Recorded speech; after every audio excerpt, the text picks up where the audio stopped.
Hello दोस्तों, मैं हूं प्रशांत मिश्रा और आप देख रहे हैं मेरा यूट्यूब चैनल RLC ट्यूटोरियल्स। स्वागत है आपका हमारे चैनल RLC ट्यूटोरियल्स पे। फ्रेंड्स, बहुत दिनों से हमारी जो हिस्ट्री की क्लास थी ये नहीं हो पा रही थी, ठीक है।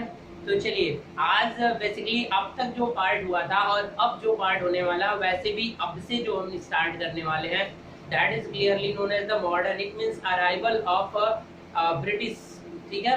ब्रिटिश या जो भी अंग्रेज हमारी आए थे, यूरोपियंस, यूरोप से जो जो देखो, डच भी आए थे, अंग्रेज भी आए थे और आपका पुर्तगीज भी आए थे और सबसे फ्रांस।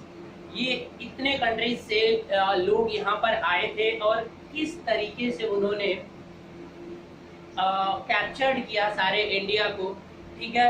ये सारा का सारा एक ओवरव्यू देखना है आज, और फिर उन्होंने किस तरह से शासन करना स्टार्ट किया था, ठीक है। तो आज की क्लास में हम हिस्ट्री से रिलेटेड बात करने वाले हैं, और वो भी अराइवल्स ऑफ आपका यूरोपियंस, ऐसा कह सकते हैं आप, या अराइवल्स ऑफ ब्रिटिशर्स ना कह के, क्योंकि केवल उसी का नहीं, हम सबकी देखने वाले हैं जितनी भी कंपनीज आई और किस तरह से उन्होंने यहाँ पे अपना स्टेबलाइजमेंट किया, ठीक है। चलिए, और सबसे पहले ये जो क्लास है, ये जो हिस्ट्री की क्लास है, ये केवल टेक्निकल के लिए नहीं है, स्पेशली नॉन टेक का। इट मींस आपका, देखो मैं इतना डिटेल्स यहाँ पे हिस्ट्री का डिस्कशन करने नहीं आया। दैट्स फॉर यूपीएससी के एग्जाम को आप साइड कर दीजिए, ठीक है। मेरा मेन मोटो एम है, आप कोई भी एग्जाम दे रहे हैं बैंकिंग का या कहीं भी, ठीक है, कहीं भी बैंकिंग, एसएससी, ठीक है, जहाँ भी हिस्ट्री आपके सिलेबस में है, तो ये वीडियो आपके लिए हेल्पफुल है। एनटीपीसी जो कि अभी अपकमिंग रेलवे आरआरबी की एग्जामिनेशन हो, या टेक्निकल नॉन टेक, कहीं भी हिस्ट्री हर जगह अवेलेबल है। तो ये जो मैंने नोट्स अपना बनाया, ये बेसिकली जो अभी इन्वायरमेंट जो क्वेश्चंस आ रहे हैं प्रेजेंट में, कितने कुछ इंपॉर्टेंट क्वेश्चंस हैं जो बार बार पूछे जाते हैं। तो क्वेश्चंस को रटने से बेटर है कि मैं एक कहानी की तरह आपके पास रिप्रेजेंट करना चाहता हूँ। तो ये जो क्वेश्चंस हैं, मैक्सिमम लगभग 90% क्वेश्चंस आपके कवर हो जाएंगे, और एक स्टोरी बनाने की बात करता हूँ। चलिए स्टार्ट करते हैं इस वीडियो को। और फ्रेंड्स, प्लीज इस वीडियो को ज्यादा से ज्यादा लोगों तक शेयर करिए, ठीक है। और ज्यादा से ज्यादा अगर लाइक शेयर करते रहेंगे तो मेरा भी मनोबल बढ़ेगा, मैं इससे भी अच्छे अच्छे कंटेंट आपके पास लाता रहूंगा। सो आई होप कि आप ज्यादा से ज्यादा शेयर करेंगे, और प्लीज लाइक तो करते रहिएगा, ठीक है। चलिए, अब आज की हिस्ट्री की कहानी की स्टार्ट करते हैं। मुगल किस तरह से भारत में आए थे, ये सबको पता है, ठीक है। मुगलों ने किस तरह से कैप्चर किया था और दिल्ली सल्तनत का अंत किया था उन्होंने, ठीक है, 1526 ईस्वी में। 1526 ईस्वी आपका ऐसा डेट था कि उस समय दिल्ली सल्तनत, जो कि लास्ट आपका इब्राहिम लोदी था, ठीक है, लोदी वंश का शासक था, जिसे बाबर ने मारकर मुगल साम्राज्य की स्थापना की थी। अब इस मुगल साम्राज्य के बाद से धीरे धीरे उन्होंने कैप्चर करना शुरू किया सारे इलाकों को, ठीक है। तो कैप्चर की प्रोसेसिंग में उनका सबसे पावरफुल रूलर जो आया वो अकबर आया, ठीक है। अकबर के समय में कैप्चर्ड करने के लिए कुछ ज्यादा हिस्से थे नहीं, लगभग सारे इंडिया कैप्चर्ड थे। तो उसने धर्म के नाम पर, क्योंकि इंडिया में धर्म के नाम पर उसे था कि लोग कुछ भी कर सकते हैं, तो इसी के अकॉर्डिंग उसने शासन करना शुरू किया। जैसा भी था वो क्या था, मुझे कोई यहाँ पे वो नहीं करना है, एक स्टोरी बनानी है अकबर का, ठीक है। अब चलिए बात करते हैं अकबर, जो मुगल साम्राज्य का जो सबसे अंतिम और इम्पोर्टेंट शासक था, उसकी जो डेट होती है, सबसे इम्पोर्टेंट डेट जरा याद करिएगा, 1760। ये एडी मतलब आपका ईस्वी 1760 बहुत ही निर्णायक समय है, क्योंकि इस समय डेथ होती है एक बहुत ही बड़े शासक के मुगल साम्राज्य की, जिसका नाम था औरंगजेब, ठीक है। सबसे क्रूअल था वो मुगल एम्परर में, ठीक है। बहुत सारे मंदिरों को तोड़ा था, ऐसा कहा जाता है उसने, ठीक है। बहुत लोगों को उसने मुस्लिम धर्म को अपनाने के लिए भी किया था। इसमें गुरु तेग बहादुर से रिलेटेड आप बहुत सारी चीजों, सिखों की जब एक हिस्ट्री में प्रॉपर वीडियो आपको बताऊंगा कि सिखों की हिस्ट्री के साथ किस तरह से मुगलों का कॉन्फ्लिक्ट होता रहा था, ठीक है। अब अगर मुगलों की बात करो, ठीक है, तो इनका मराठा, अब मराठा के साथ भी स्ट्रगल होता था, ठीक है। मराठा भी उस समय आपका शिवाजी के साथ मुगल का भी बड़ा कॉन्फ्लिक्ट चलता था, लुका छिपी का गेम बहुत चला था, ठीक है। औरंगजेब बहुत परेशान हुआ था खासकर शिवाजी से, क्योंकि शिवाजी के पास, मराठा की भी वीडियो आएगी अभी, आज की जो वीडियो है हम उस पर फोकस करते हैं और कहानी उनकी तरफ स्टार्ट करते हैं कि किस तरह से अंग्रेजों का उदय हुआ वही यहाँ पर। ठीक है, तो 1707 में क्या हुआ कि आपका डेथ हो जाता है औरंगजेब का, और इसके बाद जो शासक आते हैं मुगल साम्राज्य के, वो इतने पावरफुल शासक नहीं रह पाते हैं, इसलिए मुगल साम्राज्य यहाँ से अब कमजोर होना शुरू हो जाता है। ठीक है, उसका पतन स्टार्ट हो जाता है, और जैसे जैसे मुगल साम्राज्य का पतन होता है वैसे वैसे मराठा साम्राज्य क्या होता है, उदय होता जाता है। इस 1700 से लेकर 1800 ईस्वी तक, 1700 से लगभग लेकर 1800 ईस्वी तक आपका जो मराठा साम्राज्य है वो बहुत ज्यादा बुलंदियों पर था। ठीक है, तो अब 1800 के जाते जाते क्या हो रहा है बीच में, अब कहानी को जरा दूसरे तरफ लेकर चलते हैं। 1707 में ये तो हो गया, अब इसके पहले जो मुगल था, यदि आपको पता है कि आपका 1526 से लेकर लगभग आपका 1800 के अराउंड, जब तक मान लीजिए कि कैप्चर्ड नहीं हुआ तब तक आपका मुगल साम्राज्य तो लास्ट तक था, वो पावरफुल नहीं था, इसलिए मैं एक स्पेसिफिक बाउंडेशन नहीं दे रहा हूँ। ठीक है, लास्ट तक अंग्रेजों के, चलिए मैं 64 तक बक्सर के युद्ध तक बात कर लेता हूँ, 1664 तक की। ठीक है, सॉरी 1764, ये दो डेट आपको याद बता दूं, इधर मुगल इधर पड़े हुए थे 1526 से इधर। अब क्या होता है कि एक बहुत ही निर्णायक मूवमेंट आता है कि ब्रिटिश जो यूरोपियन कंट्री थी वो डेवलप थी, वो रास्ता खोजना चाहते थे।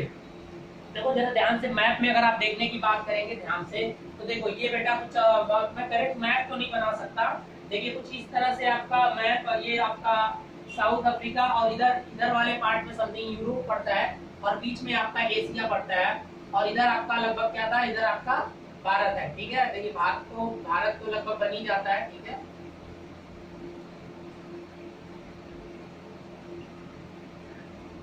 चलिए मैं प्रॉपर मैप की बात नहीं कर रहा हूँ।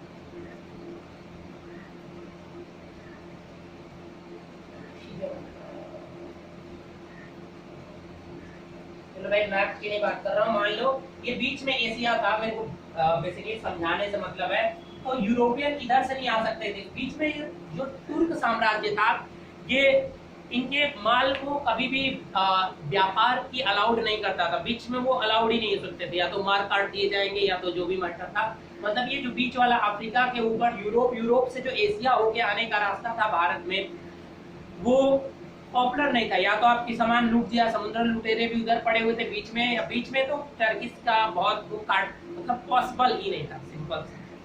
तो क्या था कि इन्हें एक नया रूट चाहिए था ताकि हम व्यापार कर सके इधर, तो ये खोजने तो कुछ और निकले थे, खोजने तो ये अमेरिका निकला था, वास्को डी गामा।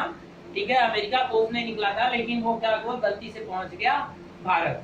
तो अब देखो उसने यहाँ से जर्नी शुरू की, और यहाँ पे चलते हुए यहाँ पे एक पड़ता है केप ऑफ गुड्स होप।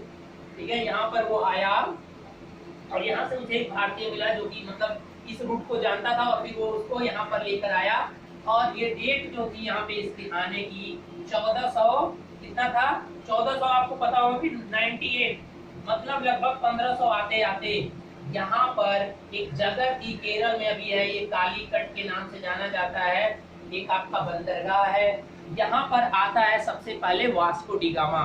पहला क्वेश्चन यही बनता है कि वास्को डी गामा कहाँ का था, तो अभी हम बात कर रहे हैं पुर्तगीज का। तो चलिए अब हम स्टार्ट करते हैं आपको 1 बाय 1 बताने की किस तरह से इन्होंने कैप्चर्ड किया और क्या क्या इनकी प्लानिंग हुई और किस तरह से ये कैप्चर्ड करते आए। तो जरा सा एक भारत का मैप मुझे जरूरत पड़ेगी, तो मैं एक भारत का मैप आपको थोड़ा सा बना देता हूँ। ठीक है,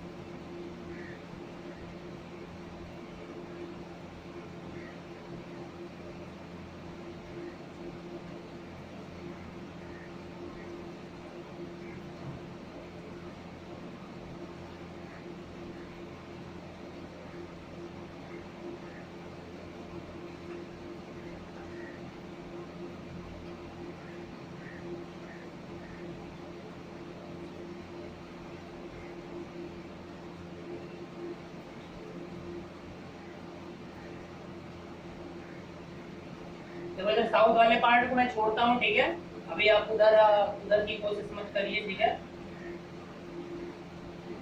साउथ वाले पार्ट को भी एक्सपेक्ट करिए आप, थोड़ा सा छोड़िए उसे। इतने पार्ट का लगभग मैं बात करता हूँ। देखो भाई आर्ट नहीं है भाई, भारत का मैप तो सही बनना चाहिए, आल्दो मैंने बना दिया है। देखिए लद्दाख वाला टेरिटरी है, बड़ा विवाद चल रहा है इसमें।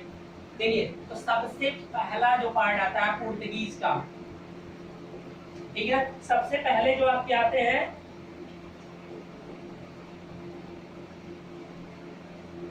पुर्तगीज, यानी पुर्तगाल के जो होते हैं सबसे पहले आपके वहां के आते हैं। और सबसे पहला जो पुर्तगीज का आता है उसके बारे में देखिए, पुर्तगीज और ये पुर्तगीज ईस्ट इंडिया कंपनी जो भी उधर से आती है उसका नाम क्या होता है, क्योंकि ये ईस्ट में पड़ता है ना इनके रिस्पेक्ट में यूरोप के, तो ईस्ट इंडिया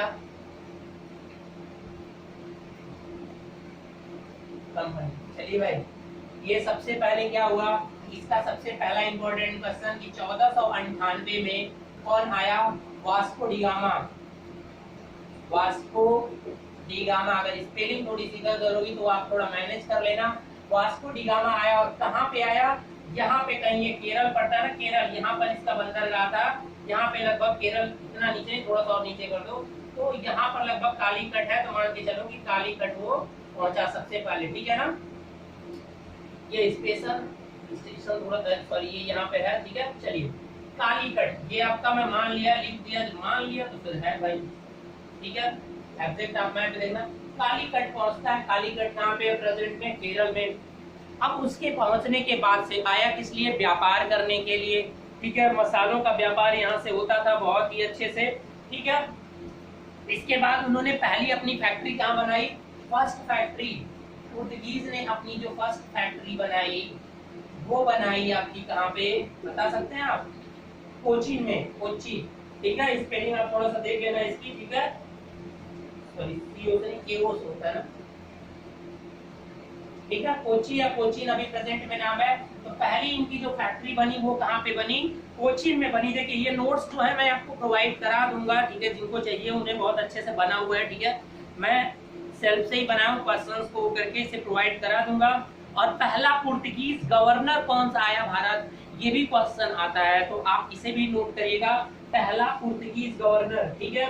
मैं आपको ये प्रोवाइड करा दूंगा जिसको भी चाहिए, ये नोट्स बहुत ही कंटेंट जो भी है इसमें क्वेश्चंस के हैं। तो पहला पुर्तगीज गवर्नर कौन सा आया था, देखिए सबसे पहले इस रास्ते से करके इधर से आया था, इधर से मतलब, ठीक है। पहला Portuguese governor,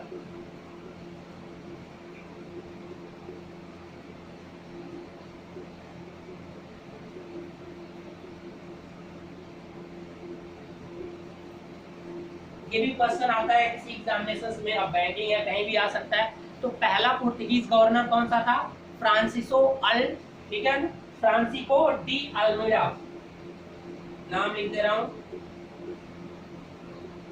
Francisco de Almeida, ठीक है। देखो भाई ये आपका पहला क्या था, पुर्तगीज गवर्नर, क्योंकि जब वो भेजते थे व्यापार के लिए भी तो एक गवर्नर होता था, हेड आप समझ सकते हो, जो पूरे इंडिया में ऑर्गेनाइजेशन यानी जो भी व्यापार वो इंडिया में करेंगे, जो भी ट्रेड होगा इंडिया में उसे वो क्या करेगा, कंट्रोल करेगा, वही गवर्नर होता था, ठीक है। तो इस तरह से पहला जो गवर्नर बना वो बना आपका फ्रांसिस्को डी अल्मीडा। इसके बाद सेकेंड जो बना, इसने एक ब्लू वाटर पॉलिसी स्टार्ट किया था। ये भी आप याद रखिएगा कि जो इधर वाला एरिया था ना ये वाटर था, आप वर्ल्ड के मैप में आराम से देख सकते हैं, क्योंकि अभी बात मेरे पास फैसिलिटीज नहीं है। तो यहाँ पे जो वाटर है तो उसने एक वाटर ब्लू वाटर पॉलिसी, मतलब क्या था कि इस रास्ते से सामान ले जाना, उस समय समुद्री लुटेरों का बड़ा खौफ था भाई, समुद्री लुटेरे कहीं भी लूट लेते तो क्या करता था कि सैनिक प्रोवाइड कराता था और उसके बदले में लोगों से पैसा लेता था इस वाले जोन में, ठीक है, यहाँ से यहाँ तक के लिए, समझ गए। इसी को बोला जाता था ब्लू वाटर पॉलिसी। तो ये स्टार्ट किसने किया था, फ्रांसिस्को डी अल्मीडा ने ही ब्लू वाटर पॉलिसी यहाँ से स्टार्ट किया था, ठीक है। अब जो दूसरा बना था 1509 में, ये बहुत इंपॉर्टेंट है, दूसरा गवर्नर जो बना था सेकेंड लगभग 1509 में बना। अब 1509 देखिए इसके पैरेलल में क्या हो रहा था इंडिया में, जरा उससे भी अपने माइंड पे रन करिएगा, स्टोरी अभी चल रही है। 1509 की बात हो रही है, 1498 की बात हो रही है, तो इस समय क्या था, इस समय तो मुगल भी नहीं आए थे, किसका शासन चल रहा था इंडिया में, दिल्ली सल्तनत थी, वो भी आपका लोधी वंश चल रहा था, ठीक है। तो 1509 में अभी क्या आया, सेकेंड इसका जो हुआ उसका नाम था आपका अल्बुकर्क, ठीक है, अल्बुकर्क, ठीक है ना, QUER, अल्बुकर्क। सेकेंड ये बना आपका पुर्तगीज गवर्नर अल्बुकर्क, और वाकई में इसे ही बोला जाता है, मतलब इसे ही बोला जाता है real founder of Portuguese in India. Real founder अगर बोला जाए, कभी कभी क्वेश्चन इस तरह से भी आता है कि रियल फाउंडर कौन होगा, तो बेटा रियल फाउंडर जो होता है वो है अल्बुकर्क को बोला जाता है, पुर्तगीज ईस्ट इंडिया कंपनी का, ठीक है ना, इंडिया में। अब दूसरा क्वेश्चन, ये भारत में आया कब था, ठीक है। अब ये किसमें आया था, पहला वाला आया था 1505 में। इतना डीपली जानना नहीं है, लेकिन कहानी की तरह समझ लो बस, ताकि एक कहानी बने कि पैटर्न बनता रहे, माइंड में एक पिक्चर बनती रहे, बस। 1505 में आया, 1509 में ये आया, ठीक है ना। अब अल्बुकर्क ने बहुत इंपॉर्टेंट काम किए। क्यों इसे ऐसा कहा जाता है, क्यों? अभी आपको कुछ फादर ऑफ किसी को कुछ कहा जाए तो कुछ तो रीजन होता है ना बेटा। तो रीजन क्या था, इसने कैप्चर्ड गोवा, 1510 में गोवा को कैप्चर्ड कर लिया था। देखो मैं यहाँ लिख नहीं रहा, आप सुन लो कहानी और लिख लो खुद ही कहीं। 1510 ईस्वी में इसने गोवा भी है ना, पुर्तगीज ने कैप्चर्ड कर लिया। वहां का शासक था, नाम बता रहा हूँ, यूसुफ आदिल शाह ने उसको हराकर, बीजापुर रूलर था वहां पे, बीजापुर रूलर जो कि यूसुफ आदिल शाह, उसे हराया और गोवा को कैप्चर्ड किया। किसने? अल्बुकर्क ने। और पता है आपको कि आजादी के लगभग 1986 या 85 तक, आपको पता है कि लगभग, मैं लिखा तो नहीं हूँ, 1961 तक पुर्तगाल, गोवा पुर्तगाल के कैप्चर्ड में ही रहा था। भारत आजाद कब हुआ था? 1947, लेकिन 1961 तक गोवा का जो कैप्चर्ड किया था गोवा पुर्तगीज ने, वो उन्हीं के पास में था। अभी देखेंगे किस तरह से ब्रिटिश ईस्ट इंडिया कंपनी आएगी। अभी हम पुर्तगीज ईस्ट इंडिया कंपनी के बारे में बात कर रहे हैं। और 1530 में गोवा को फिर कैपिटल बना लिया इसने। 10 में गोवा का कैप्चर्ड किया। देखिए मैं इधर लिख रहा हूँ, ये मैप तो मैं बता रहा है, सारा केस अभी यहीं पे हो रहा है, सारी कंपनियां यहाँ पे आएंगी, बस अभी इतना सोच लो कहानी के लिए। फिर अब किस तरह से इनकी नीतियां देखिए, पहले ये व्यापार के लिए आएंगी सबकी, इस वाले पार्ट पे ये शासन करेंगी, क्योंकि ये वाला पार्ट जो था इधर के शासक का इतना कंट्रोल नहीं था, साउथ में अलग रूल था, ठीक है। अब इसके बाद फिर इधर मद्रास, इधर एक मद्रास प्रेसिडेंसी बन जाएगी। अब इसके बीच में सब कंपनियां इधर अपना क्या कर लेंगी, ट्रेड के लिए अपना ट्रेडिंग शुरू कर देंगे, ठीक है ना। अब इधर से फिर वो इधर बढ़ के आएंगे कोलकाता, बंगाल में, बंगाल को कैप्चर्ड करेगी। ईस्ट इंडिया कंपनी की बात कर रहा हूँ, ब्रिटिश ईस्ट इंडिया, उसका सबसे पहला वो भी अभी यही आएगी। अभी तो पुर्तगीज चल रहा है बेटा, पुर्तगीज के बाद ईस्ट इंडिया कंपनी भी अभी पहले यही आएगी। फिर वो इधर बढ़ेगी मद्रास प्रेसिडेंसी में, मद्रास, चेन्नई, फिर वो कोलकाता को कैप्चर करेगी, और फिर यहाँ से उत्तर प्रदेश को कैप्चर करेगी। कैसे करेगी अभी बता रहा हूँ मैं आपको। और फिर इधर से सिख को कंट्रोल में करेगी, सिख से बहुत लड़ाई लड़नी पड़ेगी उसे, क्योंकि निजाम और ये सब तो उसके अंडर में पहले ही आ जाते हैं। अभी सारी कहानी बताऊंगा ब्रिटिश के बारे में। निजाम जो हैदराबाद के निजाम थे वो उसके सपोर्ट में ऐसे ही आ गए थे। फिर टीपू सुल्तान से थोड़ा सा वार हुआ था, ठीक है। अब ये वाला पार्ट तो कैप्चर्ड हो गया इनका, इतना ये इधर हो गया, ये इधर हो गया। अब इधर ये पार्ट बचा पूरा मराठा का था, मराठा एम्पायर। इससे इनको बहुत बड़ी चुनौती मिली थी, क्योंकि बताया था आपको 1700 में किस तरह से मराठा एम्पायर ये उदय की कगार पे था, ये भी उदय करना। अब दो महान शक्तियां यहाँ पे जाओगी, लड़ेंगी, ठीक है। अभी बताऊंगा कि मराठा की प्रॉब्लम कहाँ से हुई। भी पानीपत का तीसरा युद्ध भी आपके सामने आएगा। चलिए मूवी देते हैं ना, आप चलिए इसको पहले मिटाते हैं और अब हम बात करते हैं थोड़ा सा आगे। अभी पुर्तगीज की बात हो रही है, देखो भाई पुर्तगीज। अब 1510 की बात आ गई 1510। अब ऐसे ही एक साल एक महीने बढ़ते रहिए, 2-2 साल। 1510 में क्या किया कि गोवा को कैप्चर्ड किया। चलिए अब गोवा किसके अंडर में हो गया? गोवा आपका अंडर हो गया पुर्तगीज के, यानी अब वहां पे पूरा उनका शासन शुरू हो गया। आए तो थे व्यापार के लिए, लेकिन इंडिया में क्या था कि जिसकी पास पावर थी वही राज करता था उस समय, ठीक है ना। कोई ऐसा रूल्स नहीं था जो आज आपका संविधान है पूरे इंडिया में, ठीक है, कुछ ऐसा नहीं था। जिसके पास पावरफुल है वो थोड़े एरिया को कैप्चर करके शासक बन सकता था, ठीक है। तो अब क्या था 1530, और हराया किसको था? ये क्वेश्चन अगर आता है, खैर एसएससी में कभी कभी बहुत डीपली क्वेश्चन भी पूछ लेता है। तो गोवा कैप्चर किया था यूसुफ आदिल शाह, नाम लिख लीजिए, ठीक है, क्योंकि इतनी चीजें याद नहीं रह पाती हैं। यूसुफ आदिल शाह, मुझे भी आज याद होगा कल फिर भूल जाएगा, क्योंकि बहुत सारे सब्जेक्ट पैरेलली माइंड में नहीं चल सकते। यूसुफ आदिल शाह बीजापुर रूलर को हराकर इसने क्या किया था, ये गोवा कैप्चर किया था। किसने हराया था, अल्बुकर्क ने, ठीक है ना, जो सेकेंड गवर्नर था पुर्तगीज का। अब उसके बाद 1530 में गोवा को कैपिटल बना लिया, और 1530 में गोवा को क्या कर लिया इन्होंने, गोवा को कैपिटल बना लिया।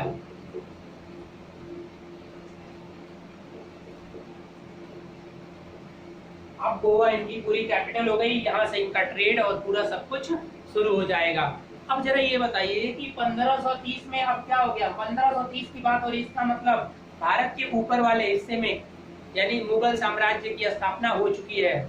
30 का मतलब 30 में तो बाबर भी मर चुका है। चलिए, अब 30 में बाबर जब मरा, समझिए उसी साल इन्होंने गोवा को अपना क्या बनाया है, कैपिटल बनाया। ऐसे भी याद कर सकते हैं कि बाबर जो 1930 में बना था, बाबर के बाद हुमायूं आया था। अब हुमायूं आ गया शासन में। हुमायूं कब से कब तक रहा था, 30 से लेकर 40 तक, ठीक है, 30 से 40, और 40 से लगभग वो 15 साल के लिए फिर उसे शेर शाह सूरी ने उसे बाहर कर दिया था। पिछले वीडियो में मैंने बताया है, तो अभी हमें थोड़ा थोड़ा इधर जाना है, इतनी इंफॉर्मेशन है। और सबसे पहली बात कि अब इन्हें हराया क्या इन्हें ब्रिटिश वालों से युद्ध लड़ना पड़ा? नहीं भाई, क्या हुआ कि ब्रिटिश के, इंग्लैंड के राजकुमार जो थे, उनकी शादी हो गई पुर्तगाल की एक राजकुमारी से, ठीक है। तो इसके चक्कर में उन्होंने अपनी जो भी यहाँ की चीजें थी इंडिया की ट्रेड में जो कर रहे थे, गोवा को छोड़ के जितना भी था, उन्होंने एक कोई लैंड थी वो भी उन्होंने दहेज दे दिया, ठीक है ना। दहेज समझते हैं ना, दहेज के रूप में आप समझिए कि इंग्लैंड को दे दिया, और अपना ये बुरिया बिस्तरा क्या कर लिए, बांध के सिमट गए बस गोवा तक, और अपने आप को बस गोवा तक ट्रेड कर रहे थे ये, लेकिन ये ब्रिटिश के साथ, ठीक है ना, ब्रिटिश के साथ ये ट्रेड कर रहे थे, बस गोवा तक ही इनकी थी। मतलब ये अपने पावर को बढ़ाने का इनका कोई वो नहीं था, इन्होंने एक तरह से सरेंडर ही कर दिया था, अपनी सेना बुला ली थी, वहां पे इनका कोई वो, लेकिन गोवा को इन्होंने अपने कब्जे में रखा। और गोवा कैप्चर इनके अंदर में कब तक रहा, जो 1961 तक रहा, ये याद रखिएगा। 1961 में फिर गोवा आजाद हुआ, और गोवा में फिर भारतीय संविधान लागू हुआ। ये भी क्वेश्चन आता है कि गोवा आपका कब आजाद हुआ था, मतलब गोवा में कब आजाद, 1961 में पुर्तगीज से ये आजाद हुआ था। तो अब पुर्तगीज को तो समझ गए, इससे युद्ध नहीं कोई लड़ना पड़ा, इन्होंने वैसे ही सरेंडर किया। अब हम बात करते हैं दूसरी जो थी, वो डच ईस्ट इंडिया कंपनी की। चलिए, दूसरा जो आया,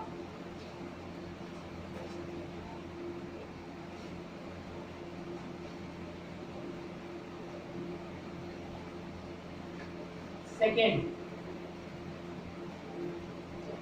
डच ईस्ट इंडिया कंपनी। इनका बड़ा छोटा सा इतिहास है, ध्यान से 2 लाइन सुन लीजिए। देखिए, मैं यहाँ लिखूंगा, आप बार बार वैसे एक बार सुन के ना, वीडियो पास करके आंखें बंद करके सुन भी लोगे ना, तो याद हो जाते हैं एक क्वेश्चन, क्योंकि कहानी क्रिएट होनी चाहिए। भाई भूलेगा, फिर कुछ दिन बाद भूलेगा, लेकिन फिर एक बार आप थोड़ा सा सुन लोगे फिर याद हो जाएगा, क्योंकि क्वेश्चन इतने ही आने हैं। जो क्वेश्चन आने वाले थे वो मैं कवर कर दिया। अब यहाँ से क्वेश्चन क्या आता है कि सबसे पहले ये आए कब थे, मतलब ये कंपनी कब बनी थी, तो ये बनी कब थी, 1602 में। देखिए, जो जो क्वेश्चन है मैं बता दे रहा हूँ यहाँ पे, 1602 में ये बनी थी। और क्वेश्चन क्या था कि पहली फैक्ट्री कहाँ पे लगी थी, ये मसूलीपट्टनम में लगी थी 1605 में। मसूलीपट्टनम भी वहीं पास में मद्रास के साउथ एशिया साउथ पार्ट में ही है। तो पहली फैक्ट्री इनकी कहाँ पे थी, नोट कर लीजिए आप, मसूलीपट्टनम में। ये भी क्वेश्चन आता है, कब हुआ था, 1605 में, ठीक है। उसके बाद बहुत सारे जगह इन्होंने लिया, पुलिकट, सूरत, बिम्बलीपट्टनम, कासिम बाजार, ठीक है, चिंसूरा, ये सब इन्होंने कैप्चर किया था धीरे धीरे ट्रेड के फॉर्म में। और बाद में पुलिकट को इन्होंने हेडक्वार्टर भी बनाया था। और एक सबसे बड़ी की ये हटे कैसे, ठीक है, इनके हटने का क्या था कि देखिए, एक बार क्या हुआ था, कहानी थोड़ी सी आगे बढ़ाता हूँ। 1700 एक वार लड़ा था इन्होंने। चलिए, कहानी को भी ब्रिटिश के साथ बताऊंगा, ब्रिटिश वाले को वहां पे समझ में आएगा। एक वार हुआ ब्रिटिश वाले से, ब्रिटिश ईस्ट इंडिया कंपनी और डच ईस्ट इंडिया कंपनी, जिसका नाम था आपका बेदरा वार। बेदरा वार में क्या था कि डच जो थे वो एक राजा का सपोर्ट किए थे, अभी बताएंगे राजा का किसका सपोर्ट किए थे, बेसिकली मीर जाफर, अगर आपको पता होगा तो ठीक है, नहीं भी बताता हूँ मीर जाफर के बारे में। मीर जाफर का सपोर्ट किया था और युद्ध लड़े थे तो उन्हें हारना पड़ा था, ठीक है, मीर जाफर को। उसके साथ डच को भी क्या कर दिया, हटा दिया। डच यानी यहाँ से भी back, and they went back to Poland, ठीक है, वो पोलैंड चले गए, ठीक है, पोलैंड से आए थे, पोलैंड चले गए। चलिए, तो इस तरह से ये भी आए, ये भी सिमट गए पुर्तगीज, और इन लोगों को बाहर किया ब्रिटिश ने। कब किया था ये युद्ध लड़ा गया था? 1759 में। 1602 में ये आए और 1759 में, ठीक है, 1759 में क्या हो गए, ये बाहर हो गए। 1759 में बाहर हो गए। कहाँ पे? बेदरावार। बेदरावार, बेदरावार किसके किसके बीच में लड़ा गया था? Mir Jafar plus Dutch, Mir Jafar plus Dutch and British. ठीक है बेटा, इतना ही है इनकी कहानी। ये बाहर हो गए, ठीक है। अब ये बाहर हो गए, अब इसके बाद तीसरे नंबर पे कौन आता है, अब उसे देख लेते हैं। देखिए, तीसरे नंबर पर आपका आता है ब्रिटिश ईस्ट इंडिया कंपनी। तीसरे नंबर पे आती है ब्रिटिश ईस्ट इंडिया कंपनी, लेकिन फाइनली में बचेगा यही, ठीक है। तो अब तीसरे की बात कर लीजिए। तीसरा है आपका ब्रिटिश ईस्ट इंडिया कंपनी। आपको पता है एलिजाबेथ ने क्या किया था, वहां से स्टार्ट किया था ब्रिटिश ईस्ट इंडिया कंपनी। चलिए, अब ये इसी के बारे में तो ज्यादा पढ़ना है, क्योंकि यही फाइनली तक रहा है और इसी ने पूरे भारत को क्या बनाया था, गुलाम बनाया था। कैसे बनाया था, बस यही अब देख लीजिए आप। अब इसके बाद बीच में कौन आया? सबसे पहले ये कंपनी बनी कब थी? बनी थी 1600 में। कहाँ पे? आपके ब्रिटेन के संसद में, ठीक है। ब्रिटिश के संसद में पारित हुआ, एक कानून पारित हुआ जिसमें ये हुआ कि ईस्ट की तरफ व्यापार करने के लिए एक ईस्ट इंडिया कंपनी की क्या हुई, ब्रिटिश ईस्ट इंडिया कंपनी की स्थापना हुई 1600 ईस्वी में, ठीक है। अब उसके बाद फर्स्ट फैक्ट्री कहाँ पे हुई? अब इसके बारे में जो लिख रहा हूँ यही इंपॉर्टेंट क्वेश्चन है। फर्स्ट फैक्ट्री इनका हुआ सूरत में।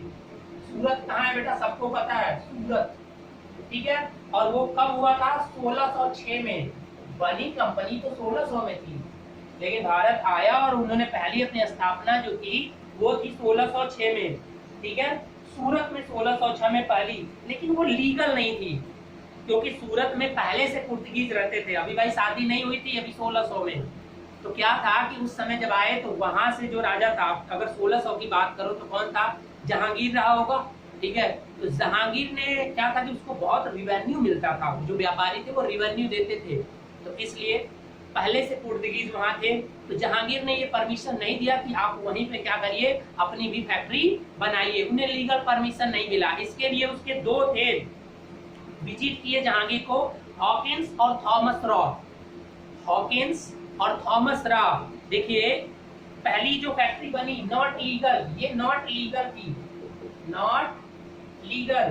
तो इसको लीगल कराने के लिए हॉकिंस, ठीक है, ये डब्ल्यू है, हॉकिंस 1608 में, और आपका थॉमस रॉ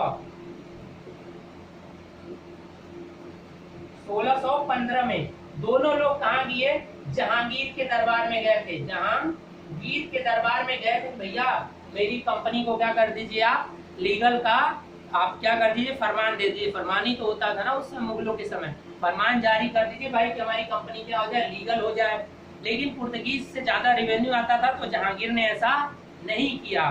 तो इसलिए उन्हें अपनी कंपनी को किसी दूसरे साइड में फिर से करना पड़ा। तो जो कहा कि भैया यहाँ तो नहीं हो सकता, आप दूसरी जगह अपनी कंपनी अपनी बसा लो भाई, ठीक है।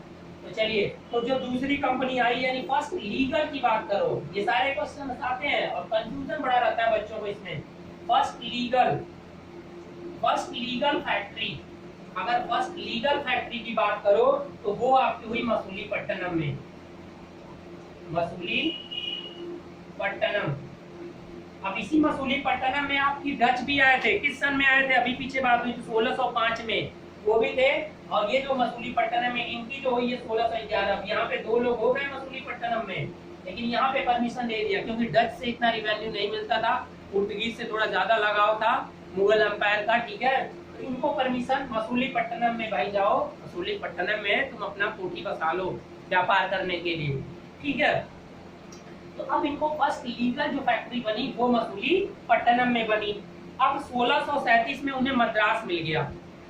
मद्रास का रूलर था रेंट पे, जैसे आपका अभी क्या होता है कि इस समय क्या होता है कि रेंट पे कोई चीज दे दी जाती है, ठीक है, या एग्रीमेंट साइन करके कोई वर्क होते हैं ना, लीज जिसे बोलते हो, लीज पे। लीज पे 1637 एक ऐसा दिन आया, 1637 इन्हें लीज पे मद्रास मिल गया।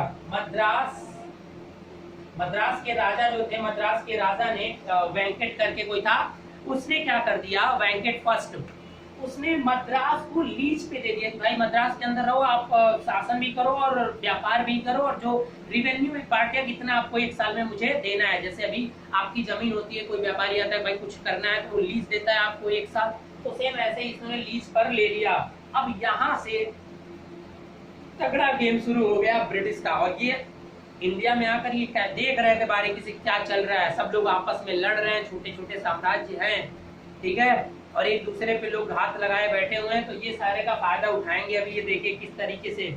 और फिर 1698 में गोविंदपुर और सुतांती और कालीकट खरीद लिया, ठीक है ना। अब फिर ऐसे ही लीज पर उन्होंने फिर आगे 3 खरीद लिया, कलकत्ता की तरफ बढ़े। कलकत्ता में ही आपका गोविंदपुर करके था, उसे भी उन्होंने क्या कर लिया, लीज पर ले लिया। तो अब इस तरह से लीज पर बंद किया, फिर वो कैप्चर्ड करना शुरू कर दिया। मतलब किस तरीके से अब इनका व्यापार शासन में बदलेगा, अब देखिए ध्यान से, ठीक है। और कलकत्ता क्या हुआ, कलकत्ता में इन्होंने अपना एक फोर्ट स्टेबलाइज किया जिसका नाम था जॉन चार्नॉक, संस्थापक किए फोर्ट विलियम का। फोर्ट विलियम कलकत्ता में स्थापना हो रही है, आप लोग नोट करते रहिए, फोर्ट विलियम की स्थापना हो रही है कलकत्ता में। किसने किया, जॉन चार्नॉक ने संस्थापना कर दी फोर्ट विलियम की। एक किला बनाया भाई, इसके अंदर हम अपने सामान को रखेंगे, लेकिन एम तो उनका कुछ और था शुरू से ही, ठीक है। तो पूरा किले की तरह घेराबंदी करके उन्होंने एक अपनी कोठी बनाई, और उसे जिसे फोर्ट बोला जाता है, किला, उसके अंदर वो था तो व्यापार के लिए, लेकिन देखिए बाद में किस तरह से वो बदलेगा शासन के लिए, ठीक है। और उसके बाद सबसे बड़ी चीज इनको क्या हुई कि इनकी सूरत की फैक्ट्री भी लीगल हो गई थी, आई थिंक कुछ पहले ही, 1637 के पहले ही। ऐसा हुआ था कि पुर्तगीज से युद्ध हुआ था, कोई पानी में हुआ, तो कोई वार का नाम मुझे नहीं याद आ रहा, कोई युद्ध हुआ था, ठीक है ना। तो उस युद्ध में पुर्तगीज के कुछ नाव को, शिप को ब्रिटिशर्स ने डिस्ट्रॉय कर दिया था, उन्हें हरा दिया था। उसके बाद जहांगीर ने उन्हें परमिशन दे दी थी वहां भी सूरत में भी लीगल कोठी बनाने की, ठीक है। एग्जैक्टली नहीं, इसको थोड़ा सा आप देख लीजिएगा, क्योंकि एसएससी में ये क्वेश्चन भी एक आध बार आया हुआ है, वो मैंने इसमें कवर नहीं किया है। और ब्रिटिश को 1717 में एक बहुत ही अजीब फरमान मिल जाता है, जो इनके लिए सोने पे सुहागा का काम करता है बेटा। वो फरमान क्या था कि फर्रुखसियोर थे, बहुत ही वीक शासक मुगल के, शाही हिंदुस्तान थे भाई, इनकी बीबी बीमार थी। इनकी बीबी के बीमार होने की वजह से क्या हुआ कि कुछ अंग्रेजों ने अपने डॉक्टरों को भेजा, और इनकी बीबी क्या हो गई, सही हो गई, मरने वाली थी, बच गई, ठीक है। तो इन्होंने खुशी में आके क्या कर दिया कि इन्होंने फरमान दे दिया कि भाई ईस्ट इंडिया कंपनी आप फ्री में ट्रेड करो, पूरे अक्रॉस इंडिया में आप फ्री में ट्रेड करिए, कहीं भी आपको पैसा देने की, रिवेन्यू देने की जरूरत नहीं है। अब सोच लीजिए इसके बाद क्या हुआ। अब क्या हुआ कि ये ब्रिटिशर्स इसका फायदा भी उठाने लगे, किसी को भी वो फरमान अपने अंडर लेके, किसी को भी किस तरह से रिवेन्यू मिल ही नहीं पा रहा था। पूरा का पूरा जो शासन प्रणाली थी इंडिया की, जो मुगल, उनको रिवेन्यू उनकी लगभग खत्म हो गई, ठीक है। अब देखिए यहाँ पे होता क्या, 1717 में फरमान जारी हो गया, ठीक है। अब देखिए उसके बाद जो पांचवी आपकी चौथी जो आई थी बीच में, चौथी, ठीक है, आपको क्या नाम था, कोर्ट पे जो आपके आए थे वो 5th पे, यानी सबसे लास्ट में फ्रांसिस आए थे, ठीक है ना। पुर्तगीज के बाद से आपका ये ब्रिटिश, देख लीजिए, फ्रांस ईस्ट इंडिया कंपनी की बात करते हैं। लास्ट में, सबसे लास्ट में आने वाला कौन सा है, फ्रांस ईस्ट इंडिया कंपनी, ठीक है ना। तो अगर फ्रांस ईस्ट इंडिया कंपनी की बात करते हैं, ठीक है, तो ये 1664 में आए थे। थोड़ा सा अब इन दोनों में कॉन्फ्लिक्ट बहुत तगड़ा होगा, वो समझ लीजिएगा।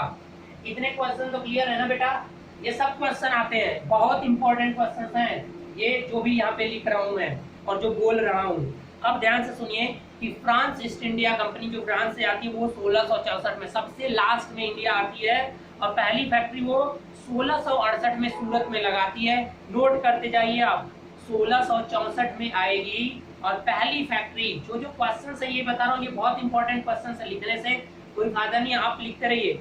1664 में आएगी, 1668 में सूरत में पहली फैक्ट्री है, ये भी बहुत बार पूछा हुआ क्वेश्चन है फ्रांस का, और 1659 में मसूलीपट्टनम में भी वो लगाती है। तो आप ये सारी की सारी कंपनियां दो ही जगह देख रहे हो, सूरत और उधर मद्रास साइड में मसूलीपट्टनम, दो में कॉन्फ्लिक्ट होता है बार बार। अब जब भी एक जगह जा रहे लोग हो जाएंगे भाई, टक्कर तो होना है, जो सुपीरियर होगा वही करेगा, ठीक है। और बाद में भी पुडुचेरी को भी इन्होंने कैपिटल बनाई थी। पुडुचेरी जो कैपिटल बनी थी वो किसके अंडर बनी थी? फ्रांस के।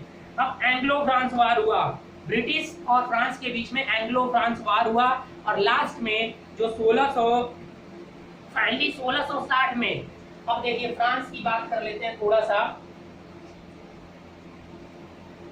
कब आया ये तो मैंने आपको बता दिया,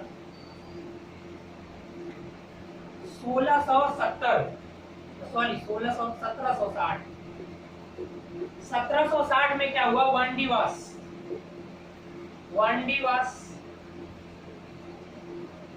वनडीवास वार होता है, और इसमें क्या हो जाते हैं? फ्रांस बाहर। तो इस तरह से फ्रांस आया है आपका 1664 में, पहली फैक्ट्री बनाई 1668 में सूरत में, ठीक है। और फ्रांस और ब्रिटिश के बीच में युद्ध हुआ, वो बहुत सारे पार्ट्स में हुआ था, जिसे एंग्लो फ्रांस वार बोलते हैं। तो फाइनली जो रिजल्ट आया उसका, वो रिजल्ट ये आया कि आपको फ्रांस को हारना पड़ा था। बीच में बहुत अच्छी कंडीशन हो गई थी उसकी, लेकिन ठीक है, चलिए इतना डिटेल से नहीं पढ़ना है, क्योंकि मैं शॉर्ट कोर्स लेकर आया हूँ आपके लिए, तो इतना डिटेल से नहीं बताना, मुझे क्वेश्चन बस बताना है। अब इसके बाद बचा कौन? बचा केवल ब्रिटिश ईस्ट इंडिया कंपनी। अब देखिए क्या होता है ब्रिटिश ईस्ट इंडिया कंपनी के साथ, ये मैं पूरा आपको भेज दूंगा। 1756 British east India company, Calicut में फोर्ट विलियम की स्थापना हो चुकी है, ठीक है, फोर्ट विलियम, ठीक है ना, 1668 या 70 के अराउंड। अब कलकत्ता तक इनकी पहुंच हो चुकी है। अब कलकत्ता में उस समय जो शासन था वो किसका था? नवाब सिराजुद्दौला का। नवाब सिराजुद्दौला वहां के शासक थे। तो अब देखिए कैप्चर्ड, देखिए इनका ब्रिटिश का किस तरह से कैप्चर्ड पॉलिसी। अब आ जाइए कैप्चर्ड पॉलिसी, किस तरह से इन्होंने गेम खेला, दिमाग लगाया, जो भी चाहिए। सबसे इंपॉर्टेंट डेज में बता रहा हूँ, 1756 ऐसा होता क्या है में होता है black hole tragedy.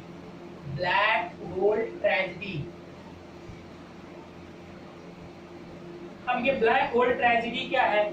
Black hole tragedy ये है, क्या हुआ कि ये अपने जो किला थी उसका घेराबंदी करने लगे, ठीक है। तो क्या किया, नवाब सिराजुद्दौला ने जो फोर्ट विलियम बनाया था कलकत्ता में, उसकी किलेबंदी करने लगे, मतलब तोप लगाने लगे। क्या करने लगे? तोप लगाने लगे। तो अब इसकी परमिशन, उसके लिए उनके सैनिकों को क्या कर दिया, नवाब सिराजुद्दौला ने एक छोटे से कमरे में, बहुत सारे सैनिक थे 100-200, उसको एक भर दिया। अब सुबह होते होते ऑक्सीजन ना मिलने की वजह से सारे के सारे सैनिक क्या हो गए? डेथ हो गए। इसी को बोला जाता है 1556 में ब्लैक होल की ट्रेजेडी। अब इसकी वजह से अंग्रेज बहुत परेशान हो गए, और उन्होंने क्या किया, नवाब सिराजुद्दौला को डायरेक्ट हराना बहुत आसान नहीं था, इसलिए उसके सेनापति मीर जाफर से उन्होंने मित्रता किया और कहा कि तुम अगर नवाब सिराजुद्दौला को चीट करते हो, अपनी सेना की टुकड़ी को हटा लेते हो, तो हम तुम्हें क्या कर देंगे, बंगाल का नवाब बना देंगे। और इस तरह से उन्होंने मीर जाफर को अपनी तरफ करके, ठीक है, क्या कर लिया, युद्ध हुआ 1757 में, 1756 में हुआ, 1757 में आपका युद्ध हो गया। तो 1757 में आपका एक बहुत इंपॉर्टेंट युद्ध होता है जिसका नाम है प्लासी वार।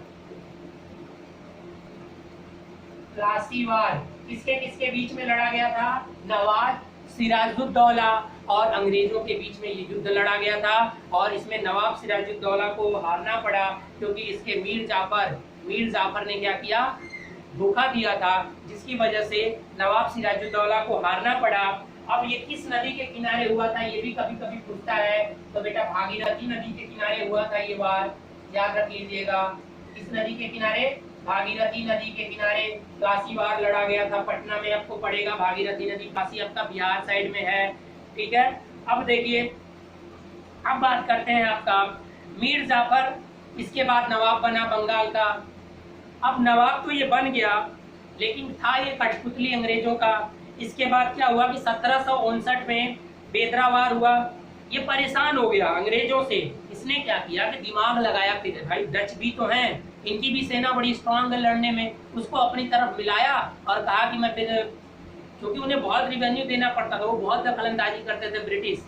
तो अब मीर जाफर भी परेशान हो गया था, इसलिए उसने सब सहायता लिया डच का। डच ने अपनी सेना के साथ आए और फिर एक युद्ध हुआ, बेदरा युद्ध, जो अभी बता चुका था 1759 में। ठीक है, अब उसके बाद 1759 में कौन बाहर, आपका डच भी बाहर हो गए थे और मीर जाफर को हारना पड़ा था। मीर जाफर के हारने के बाद उसी का भतीजा या जो भी था मीर कासिम, वो नवाब बना था। अब मीर कासिम के साथ क्या ट्रेजेडी होती है कि एक बार बंगाल में मीर कासिम के बनने के बाद से क्या होता है कि 1763 में पटना मैस्केयर होता है। पटना मैस्केयर का मतलब क्या है कि एक बार व्यापारी जो थे, बहुत सारी सेना भेजी जाती है, तो वो व्यापारी, वहां व्यापारियों को लगता है कि ये हमारे रक्षा के लिए आ रहे हैं। मीर कासिम ने सेना भेजा तो व्यापारियों के प्रति वहां बहुत ही अच्छा व्यवहार नहीं था, तो उन्हें लगा कि मीर कासिम ने हमारे साथ के लिए सेना भेजा है, तो उन्होंने बहुत सारे सैनिकों को क्या कर दिया था, मार दिया था, अंग्रेज सैनिकों को।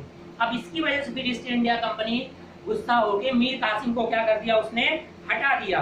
ठीक है, तो इसकी वजह से क्या हुआ, पटना मैस्केयर होने की वजह से जिसका रिजल्ट हुआ कि अब बक्सर वार पे क्या हो गया, फिर वहां से मीर कासिम को हटा दिया गया, फिर से मीर जाफर को बनाया गया नवाब। गेम जरा देखते रहिए। फिर मीर कासिम बाहर हो गए, फिर आया कौन, फिर मीर जाफर बना बंगाल का नवाब।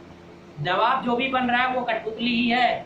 ठीक है, फिर इसके बाद क्या होता है कि ये जो नवाब था वो पहुंच गया दिल्ली, लखनऊ के नवाब, और वहां पर दिल्ली के शहंशाह भी पड़े हुए थे।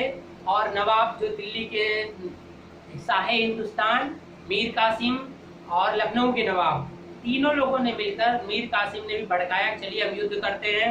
तो इस तरह से उनकी पूरी अलायंस, और यहाँ से फिर ब्रिटिश के बीच में एक सबसे निर्णायक वार होता है, बक्सर वार। यानी 1664 में फिर एक वार होता है, 1664, जिसे कहते हैं आप बक्सर का युद्ध।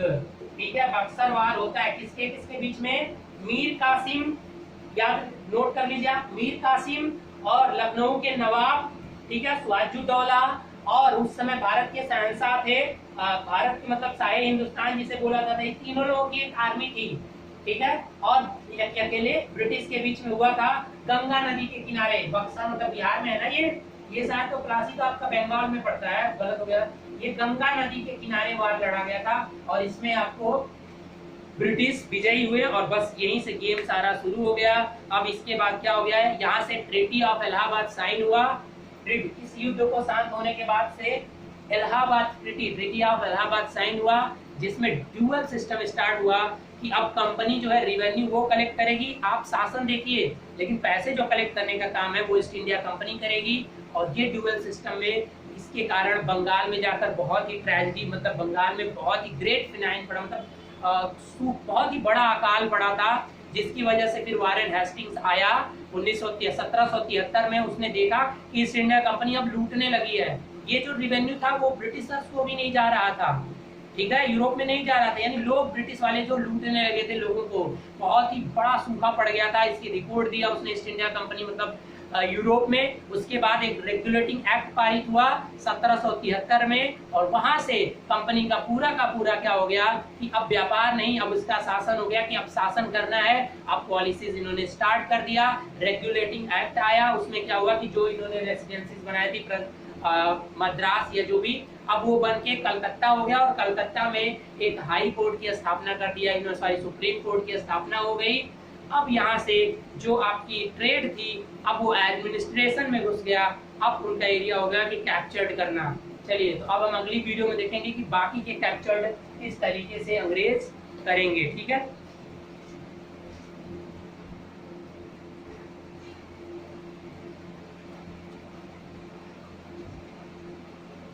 ठीक है ना।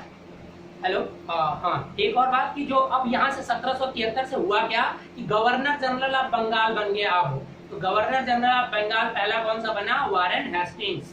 तो अब गवर्नर जनरल ऑफ बंगाल ने क्या क्या कौन कौन बदलता गया, अब ऐसे ही इनकी एडमिनिस्ट्रेशन शुरू हो गई थी और जो बचे हुए हिस्से थे उनको इन्हें कैप्चर करना इनकी पॉलिसी बन गई। तो किस तरह से ये सिख को कवर करेंगे और मराठा को और निजाम को, अब ये हम अगली वीडियो में देख लेंगे। और आगे कौन कौन अब ऐसा बनता जाएगा, ठीक है, कब अब गवर्नर जनरल ऑफ बंगाल, कब गवर्नर जनरल ऑफ इंडिया बनेगा, ठीक है, फिर वो कब वायसराय बनेगा, फिर क्या क्या होगा, कैसे हमारी 1857 की क्रांति होगी। देखो 1757 में एक युद्ध हुआ, प्लासी युद्ध, और ऐसे ही 1857 में एक क्रांति होगी, ग्रेट रिवॉल्ट, तो उसके बारे में भी हम पढ़ेंगे। ठीक है गाइस, तो प्लीज आप ज्यादा से ज्यादा इसे शेयर करते रहिए और अगर पसंद आए तो जरूर आप लाइक करिएगा। Okay guys, thank you.